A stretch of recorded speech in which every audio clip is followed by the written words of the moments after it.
Hello students, welcome to Adhyan classes. This is Poonam Sethi, your English educator. So आज हम आपके syllabus का 12th class का flamingo की बुक का जो फर्स्ट लेसन है and the first lesson name of that lesson, the last lesson वो पढ़ेंगे. So let's begin. While I was wondering about it all, M. Hamel mounted his chair.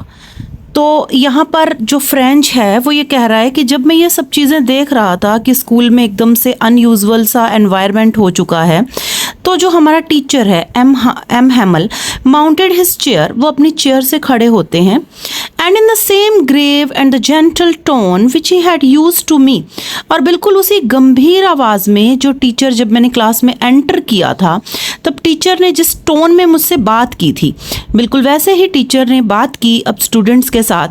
Said, my children, this is the last lesson I shall give you. तो M हैमल ने कहा कि मेरे प्यारे बच्चों, ये मेरा लास्ट लेसन है जो मैं अब आप लोगों को पढ़ाने जा रहा हूँ. The order has come from Berlin to teach only German in the schools of Alsace and Lorraine.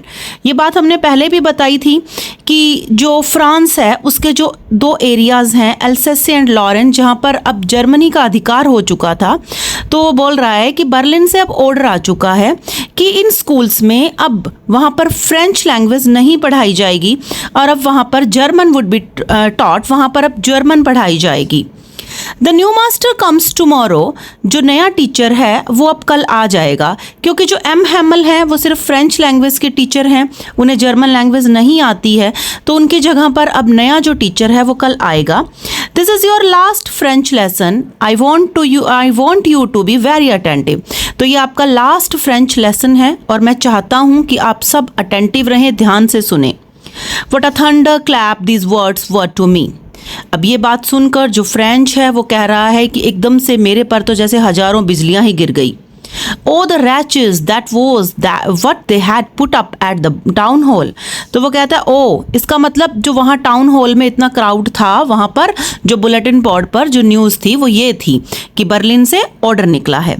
My last French lesson. Why I hardly knew how to write. अब यहाँ पर जो फ्रेंच है वो कह रहा है कि मेरा लास्ट लेसन है ये फ्रेंच का, और आज से पहले मैंने इतना भी नहीं सीखा कि हाउ टू राइट, कि मैं राइट कर सकूं, क्योंकि आज से पहले जब क्लास में टीचर पढ़ा रहा होता था तो उसका ध्यान स्कूल से बाहर, क्लास से बाहर रहता था, पक्षी देखता रहता था, बाहर का एनवायरनमेंट, जो ड्रिलिंग हो रही होती थी आर्मी ऑफिसर्स की, उनको देखता था. तो वो कहता है कि मैंने तो आज तक पढ़ना लिखना भी नहीं सीखा. I should never learn any more, अब मैं इससे ज़्यादा सीख भी नहीं पाऊंगा. I must stop there then. Oh how sorry I was for not learning my lessons. कहता है आज मुझे बड़ा दुख हो रहा है कि आज से पहले मैंने अपने लेसन्स को सीखा ही नहीं. फॉर सीकिंग बर्ड्स एग्स और गोइंग स्लाइडिंग्स ऑन द सार, मैं सार पक्षियों को देखता, बर्ड्स को देखता रहता था. My books that had seemed such a nuisance a while ago, मेरी किताबें जो मुझे आज से पहले बड़ी परेशानी लगती थी, सो हैवी टू कैरी, मेरी जो बुक्स मुझे उठाने में भी बड़ी हैवी लगती थी. My grammar and my histories of saints, संत महात्माओं की लिखी हुई हिस्ट्री की किताबें. माई ग्रामर बुक्स व ओल्ड फ्रेंड्स नाउ, अब मुझे ऐसे लग रहा है जैसे कि वो मेरी पुराने दोस्त हैं. Now that I couldn't give up, कि मैं अब उनको छोड़ना नहीं चाहता. And M. Hamel too, the idea that he was going away, और M. Hamel ये आइडिया भी कि टीचर अब हमें छोड़कर जा रहा है, that I should never see him again, और मैं अपने टीचर को अब दोबारा कभी देख भी नहीं पाऊंगा, made me forget all about his ruler and how cranky he was. मैं सब कुछ भूल गया सिर्फ इस विचार मात्र से कि अब मैं अपने टीचर से कभी दोबारा नहीं मिलूंगा, कि टीचर हमारा कितना ज़्यादा निर्दयी था, वो अपने हाथ में रूलर रखता था, मैं सब कुछ भूल गया. Poor man. It was in honor of this last lesson that he had put on his fine Sunday clothes. तो अब यहाँ पर फ्रेंच कह रहा है कि अब मुझे समझ में आया कि हमारा जो टीचर, बेचारा वो आदमी जो आज उसने जो संडे क्लॉथ्स, जो उसने ग्रीन कलर का कोट और वाइट फ्रिल्ड शर्ट्स पहन रखी थी, तो वो शर्ट और वो जो ड्रेस उसने पहनी थी वो आज उसके लास्ट लेसन को सम्मान देने के लिए थी. Now I understood why the old man of the village was sitting there in the back of the room. तो अब मुझे समझ में आया कि गांव के जितने भी वो बड़े बुजुर्ग लोग, जैसे ओल्ड होजर था, farmer post master, farmer mayor था, तो वो सब आज हमारी क्लास में पीछे आकर क्यों बैठे थे? It was because they were sorry too that they had not gone to school more. वो भी आज दुख व्यक्त कर रहे थे कि आज से पहले वो भी स्कूल क्यों नहीं आए. That they had not gone to school more. It was their way of thanking our master for his 40 years of faithful service. ये गांव वालों का एक तरीका था कि 40 years की हमारे टीचर की उसी स्कूल में जो सेवा दी, उसने जो सर्विस की, उसको थैंक्स करने का. And of showing the respect for the country that was there no more. और उस कंट्री के प्रति रिस्पेक्ट देने के लिए ये उनका एक वे था, वे ऑफ थैंकिंग था कि वो कंट्री जो अब कल से उनकी रहेगी ही नहीं. While I was thinking of all this, French कहता है जब मैं ये सब चीज़ों को सोच रहा था, I heard my name called. मैंने सुना, मेरा नाम पुकारा गया क्लास में. It was my turn to recite. अब मेरी बारी थी पार्टिसिपल्स के रूल्स को सुनाने की. What would I not have given to be able to say the dreadful rule of the participle, although very loud and clear and without one mistake. मुझसे कहा गया वो मेरे ड्रेडफुल रूल ऑफ पार्टिसिपल जो बहुत मुझे मुश्किल लगते थे, और उसे मुझे बोला गया कि बहुत ही तेज आवाज़ में और बिल्कुल क्लियरली बिना किसी मिस्टेक के सुनाओ. But I got mixed up on the first words and stood there holding on to my desk. मगर मैं पहले ही शब्द में ही सब कुछ मिक्स कर गया और अपने डेस्क पर वहीं खड़ा रहा. My heart beating, मेरा दिल जोर जोर से धड़क रहा था. And not daring to look up, और सामने देखने तक की भी मेरी हिम्मत नहीं थी. I heard M. Hamel say to me, मैंने सुना कि हमारा जो टीचर है एम हैमल, उन्होंने मुझसे कहा, I wouldn't scold you little French. छोटे फ्रेंच, मैं तुम्हें डांटूंगा नहीं. You must feel bad enough. तुम तो पहले ही बहुत बुरा फील कर रहे हो. See how it is. ये देखो ये सब कैसे होता है. Every day we have said to ourselves, bah, I have plenty of time. हम रोज अपने आप से कहते हैं, अरे अभी तो बहुत वक्त पड़ा है. I will learn it tomorrow. मैं इसे कल लर्न कर लूंगा. And now you see where we have come out. तो देखो हमारे इस तरह से रोज काम को टालने से कम आउट हमें क्या परिणाम मिला, क्या निकला.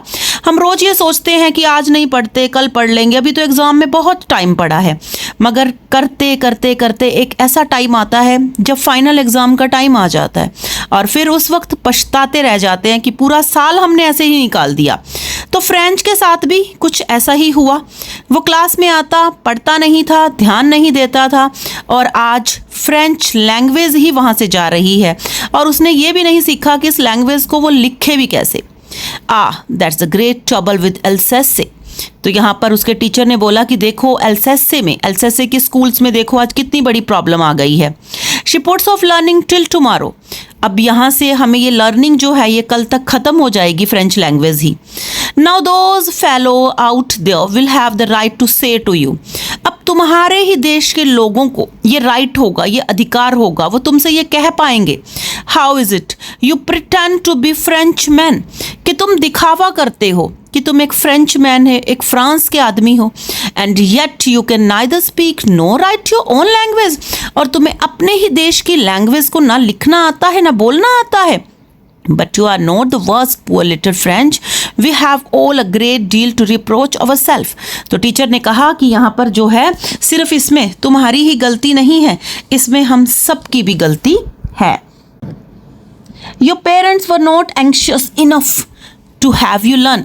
तुम्हारे पेरेंट्स भी तो तुम्हारी स्टडी को लेकर इतने ज़्यादा चिंतित नहीं थे. They prefer to put you to work on a farm और एट द मिल्स. तुम्हारे पेरेंट्स भी इसी चीज़ को प्रेफरेंस देते हैं कि तुम्हें या तो खेतों में काम पर लगा दिया जाए या किसी मिल में तुम काम कर लो, so as to have a little more money, ताकि घर पर थोड़ी अर्निंग हो जाए, पैसे कमा सकें. एंड आई, और मैं, टीचर कहता है इसमें सिर्फ तुम्हारे पेरेंट्स या तुम ही नहीं हो जिस पर ब्लेम किया जाए, मैं भी, I have been to blame also, इसमें मैं भी कसूरवार हूँ. Have I not often sent you to water my flowers instead of learning your lessons. तुम्हें लेसन्स लर्न करने देने की बजाय मैं भी तो बहुत बार अपने फूलों को पानी देने के लिए तुम्हें भेज देता था.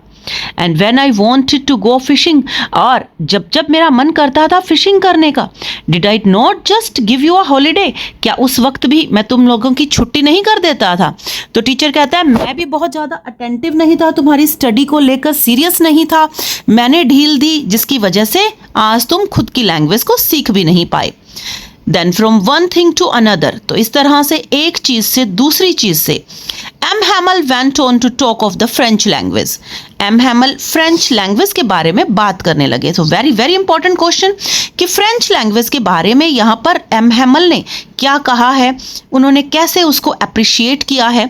तो saying that it was the most beautiful language in the world, यहाँ पर टीचर ने बोला कि फ्रेंच लैंग्वेज जो है पूरे वर्ल्ड में सबसे ब्यूटीफुल लैंग्वेज है। And not only the beautiful language, it is the clearest and the most logical language. ये बहुत ही clear language है, logical language है, that we must guard it among us, कि हमें इस language को अपने आप में सुरक्षित रखना चाहिए, and never forget it, और इसे भूलना नहीं है। Because when a people are enslaved, as long as they hold fast to their language, it is as if they had the key to their prison. क्योंकि अगर लोग दास्ता का शिकार हैं, गुलाम हैं, तो वो सिर्फ लैंग्वेज ही होती है जो हमें उस दास्ता रूपी जो प्रिजन है, जेल है, उससे बाहर निकालने में एक चाबी का काम करती है। Then he opened a grammar, फिर टीचर ने क्या किया, सबसे पहले ग्रामर की बुक्स खुलवाई, and read us our lesson, और हमारा लेसन पढ़ा। I was amazed to see how well I understood it. अब फ्रेंच कह रहा है मैं बहुत हैरान था कि आज कितनी आसानी से मुझे सब कुछ समझ में आ रहा था। आज से पहले टीचर पढ़ाता था तो मुझे कुछ समझ में ही नहीं आता था, बोरिंग लगता था, बट आज टीचर ने जितना पढ़ाया मुझे बहुत अच्छे से समझ आया। All he said seemed so easy. आज टीचर ने जो कुछ कहा सब इजी था। I think too that I had never listened so carefully. मैंने सोचा कि गलती तो मेरी है, इसका मतलब आज से पहले मैंने कभी टीचर को ध्यान से सुना ही नहीं। And that he had never explained everything with so much patience, कि शायद आज से पहले टीचर ने भी इतने पेशेंस से, इतने सब्र से, प्यार से पढ़ाया नहीं। तो कहने का मतलब गलती तो दोनों ही तरफ से है। अगर मैंने नहीं पढ़ा तो टीचर ने भी ढील दे दी कि ठीक है नहीं पढ़ता तो मत पढ़े, जबरदस्ती मैं भी कितनी करूं। तो वो कह रहा है कि आज से पहले शायद टीचर ने भी इतना पेशेंसली पढ़ाया नहीं। It seemed almost as if the poor man wanted to give us all he knew before going away. ऐसा लग रहा था कि वो बेचारा आदमी जाने से पहले वो सब कुछ जितना भी उसको ज्ञान है वो हमें देकर जाना चाहता है। And to put it in all into our heads at one stroke, और एक ही स्ट्रोक में, एक ही झटके में, जैसे कि वो हमारे दिमाग में सारा का सारा ही वो ज्ञान देना चाहता है। So after the grammar we had a lesson in writing. तो कई बार ये भी एमसीक्यू में पूछ लिया जाता है कि सबसे पहले टीचर ने क्या पढ़ाया। तो सबसे पहले टीचर ने ग्रामर की बुक खोली। ग्रामर के बाद नंबर 2 पर we had a lesson in writing, teacher ने हमें राइटिंग वर्क करवाया। That day M Hamel had new copies for us. कह रहा है कि उस दिन हमारे टीचर के पास हमारे लिए कुछ नई कॉपीज थी। वो छोटे छोटे कॉपीज थी, पेज थे, स्लिप्स थी, written in a beautiful round hand. उन पर राउंड हैंड में छोटे छोटे अक्षरों में फ्रांस एल्सेस से लिखा हुआ था। They looked like little flags floating everywhere in the school room.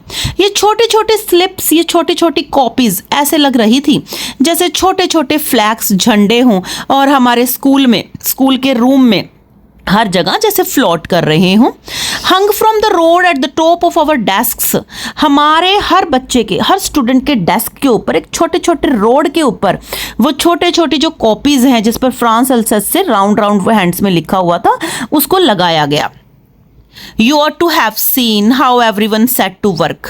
अब यहाँ पे फ्रेंच कह रहा है कि आप देख सकते थे कि क्लास में हर कोई बस अपने काम में लगा हुआ था, हर कोई बस अपना वर्क कर रहा था। And how quiet it was, और क्लास में देखो कितनी ज़्यादा शांति थी। ये बात पहले भी आई, लाइक संडे मॉर्निंग क्लास में इतनी ज़्यादा शांति थी। The only sound was a scratching of the pens over the paper. सिर्फ कॉपी पेपर पर पेन चलाने की आवाज़ आ रही थी। Once some beetles flew in, but nobody paid any attention to them.